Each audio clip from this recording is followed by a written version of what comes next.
Hi, I'm Lisa K. Donner, along with Jeff Charles, Sarah Cowgill, Graham Noble, and Pernell Bird.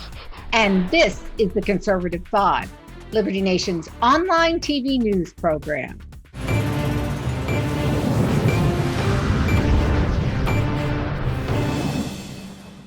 When it comes to UFOs, it seems everyone has an opinion. On June 1st, the U.S. Senate Intelligence Committee is releasing more than an opinion. Instead, they let loose with a report that may have people saying, "See, I told you so." Now, what could be more exciting to alien believers than to see all the crazy things that have been collecting mold in Area 51 in Roswell, New Mexico? So, Pernell, from your bird's eye view, what the heck is going to be revealed and why are you so excited about this? I'm like a kid on Christmas, Lisa. I'm very excited for this disclosure, whatever it may be, coming up, I guess, within a week or two. But I reminded myself that one Christmas I got a cheap knockoff of the Rock'em Sock'em robots that I really wanted. So I'm also prepared to be hugely disappointed. You know, the long and short of it is it's hard for me to think about a time when the government was absolutely forthcoming and transparent. Maybe, Trump certainly made an attempt at it during his time in office. But the idea that the federal government is going to suddenly say, hey, we've been, gathering information since 1947, the Roswell incident. And yeah, we believed it all along, but we acted like you guys were crazy because that was super fun and served our purposes. And now we're going to let it all, be clear as day. I'm trying to quell my enthusiasm. I'm caveatizing my enthusiasm. Is that a word? If it isn't, I just coined it. I'm putting a caveat on my enthusiasm because I just don't know whether we're really going to get anything other than maybe a few more grainy videos and some people saying, yes, we believe it, or if it's going to be a nothing burger. Well, maybe this is a time to let your tinfoil hat shine. I mean, with pride, right? I mean, because you really, for a long time, you really feel that. Well, what do you feel? You feel that. Look, you're asking me straight up. I think I hate math and I'm bad at it, but math, I think, suggests that we probably are not alone in this vast universe. So I do believe that. I also am interested in a gentleman named Dr. Stephen Greer. He's been banging a low-level drum of alarm lately. He's got a documentary he's about to release, and it's about the idea that all the coverage you're hearing now about this disclosure and about UFOs is coupled with this word threat, that we're being threatened.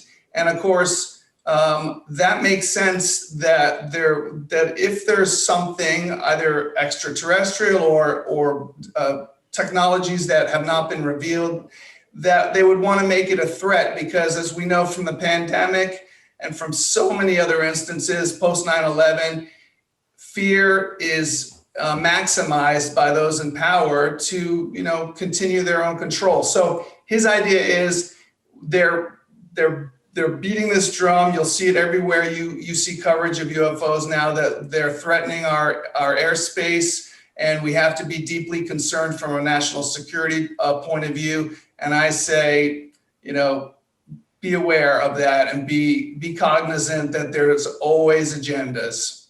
Jeff, have you been lying awake at night, fearful of being threatened by aliens?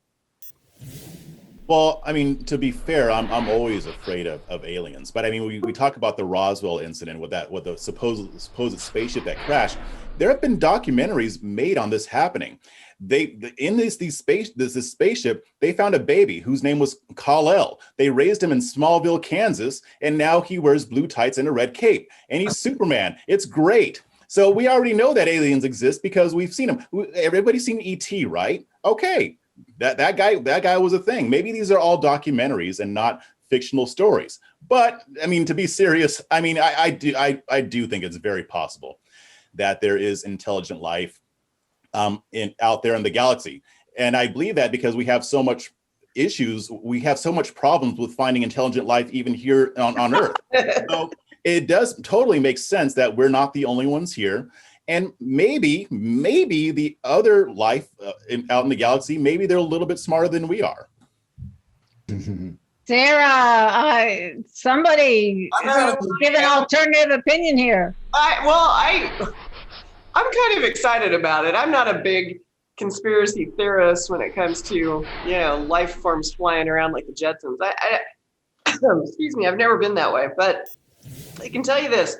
There was an incident when I lived in Arizona, and there were 3 lights over the city of Phoenix randomly for several days, off and on. And that was a big deal. People were literally freaked out in the valley about these lights. The governor went on television and, had a press conference and announced that they had caught an alien. The whole world tuned in for this press conference that the governor had. And so when he trotted out the alien, who was his chief of staff dressed up in an alien costume, it kind of irritated people. So I really want to see what they have on A, the Phoenix thing, and B, just anything. I mean, there's got to be more information that we just haven't been privy to.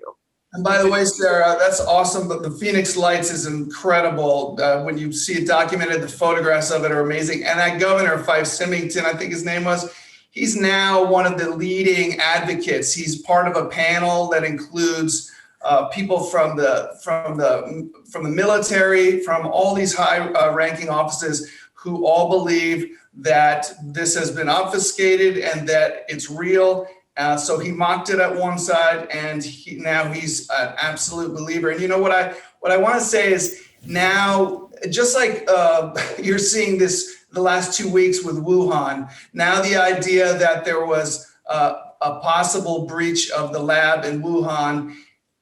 Now everybody's jumping in. Oh yeah, absolutely. We believe that. We just didn't report on it.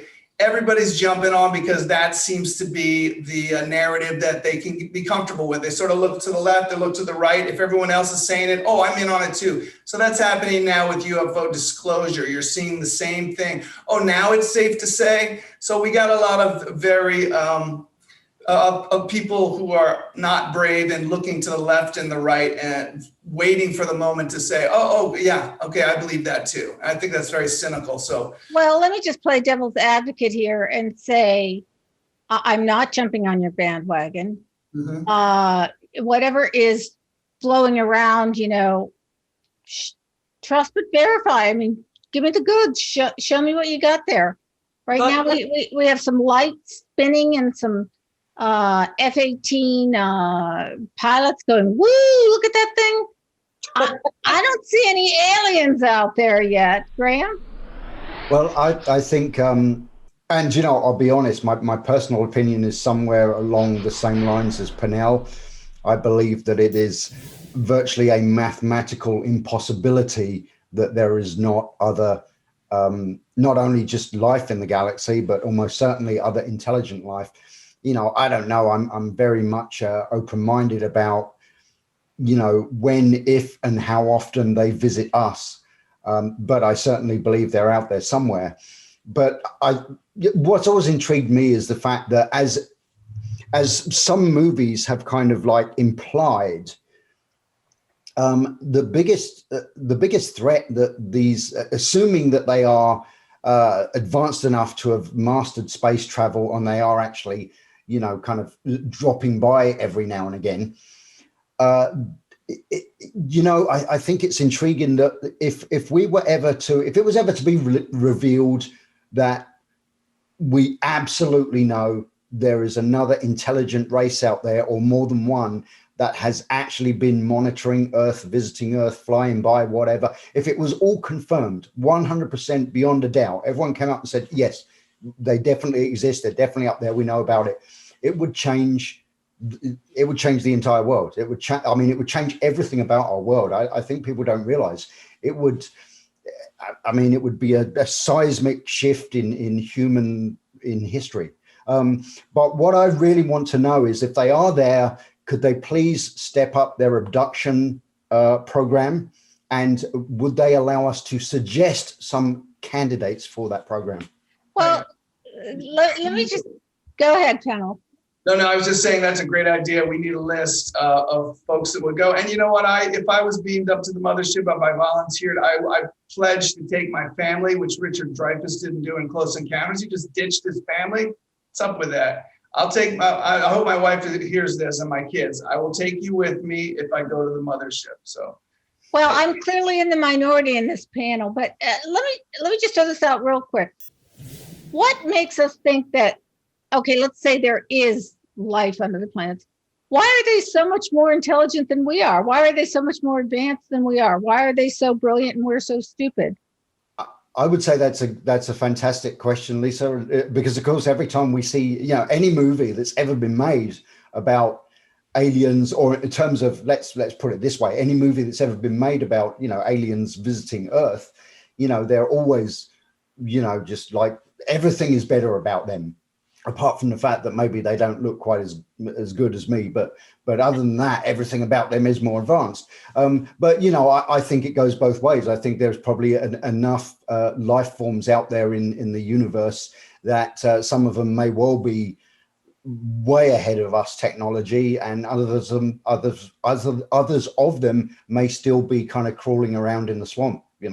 Well, I may be in the minority on this panel, but a 2019 Gallup poll revealed 33% of Americans believe the UFO sightings are alien spacecraft visiting planet Earth, but 60% say they remain skeptical, and the rest just say, I don't know.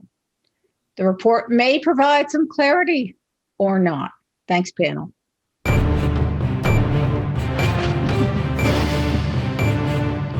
That's it for our Conservative 5 panel today. Check out our other C5 shows and segments on your favorite video platform, YouTube, Vimeo, Rumble. We're on them all. As well, Liberty Nation now has its own Roku channel where you can see all our TV productions. Thanks so much for tuning in, and remember to surf on over to libertynation.com. Sign up for our new member zone, just $29.99 for the year. This has been a production of libertynation.com, conservative news where truth matters.